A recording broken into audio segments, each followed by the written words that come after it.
নমস্কার, 24 ঘন্টা আপনাদের সকলকে স্বাগত। প্রথমেই আমরা চোখ রাখবো দক্ষিণ 24 পরগনার খবরে। বাড়ি ফেরার পথে দুষ্কৃতী হামলাতে মৃত্যু হল এক কাঠ ব্যবসায়ী। দক্ষিণ 24 পরগনার বিষ্ণুপুরের ঘটনা। ধারালো অস্ত্র দিয়ে কুপিয়ে খুনের অভিযোগ রয়েছে যুবককে। মৃতের পরিবার জানিয়েছে গতকাল সালিশি সভায় মধ্যস্থতা করতে যান ঘোষপাড়ার বাসিন্দা পূর্ণচন্দ্র মাঝি। চণ্ডীতলার এক তরুণীকে উত্ত্যক্ত করার অভিযোগ ছিল ঘোষপাড়ার এক যুবকের বিরুদ্ধে। এ নিয়েই মূলত সালিশি সভা, আর সেই সভাতে ঠিক হয় আর মেলামেশা করবেন না ওই যুগল। সালিশিতে মধ্যস্থতা করেন ঘোষপাড়ার যুবক পূর্ণচন্দ্র মাঝি। অভিযোগ, মধ্যস্থতায় খুশি হননি ঘোষপাড়ার কয়েকজন যুবক। গতকাল রাত 1টা নাগাদ কাঠ ব্যবসায়ী বাইকে করে বাড়িতে ফিরছিলেন, আর সে সময় ওই ব্যবসায়ীর গাড়ি আটকানো হয় রাস্তায়। তারপরই ধারালো অস্ত্র নিয়ে যুবককে কোপানো হয়। ঘটনাস্থলে মৃত্যু হয় পূর্ণচন্দ্রের।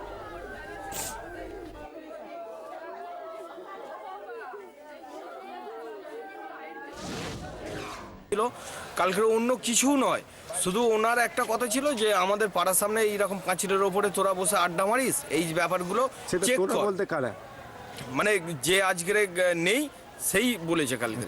হ্যাঁ, এই কথা বলেছে। এই কথা বলার সাথে কিন্তু তারপরে আর কোনো ফাংশন ছিল না। রাত্রিবেলায় যথারীতি ওই রকম অবস্থায় পড়ে থাকতে তারপর সঙ্গে সঙ্গে আমরা গিয়ে করে হসপিটালে নিয়ে যাই। কি অবস্থা বলতে পেরেছি? নাম জানতে পেরেছি, প্রশাসনকে জানিয়েছি নাম ধরে। এবারে ওরা যা স্টেপ নেওয়ার নেবে। তারপরে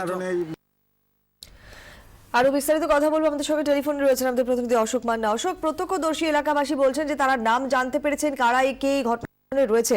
এখনো পর্যন্ত কি আপডেট, পুলিশ কি ব্যবস্থা নিল?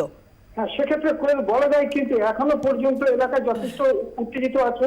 বিশাল পুলিশ বাহিনী মোতায়েন করা হয়েছে। পাশাপাশি এই মূলত যে রাহুল ঘোষ, তাকে গতকাল রাত্রিতে খোঁজা চলছিল তল্লাশি। তারপরে জানতে পেরে আরো 3 জনকে আটক করেছে।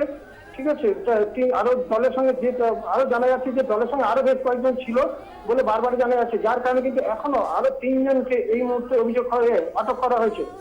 হ্যাঁ, কই এলাকাবাসীরা তারা ঠিক কি মনে করছেন, যেহেতু সালিশি সভার নিদান ওই যুবকদের বিরুদ্ধে গেছিল, তাদের পছন্দ হয়নি, সে কারণেই এরকম একটা ঘটনা ঘটালো তারা?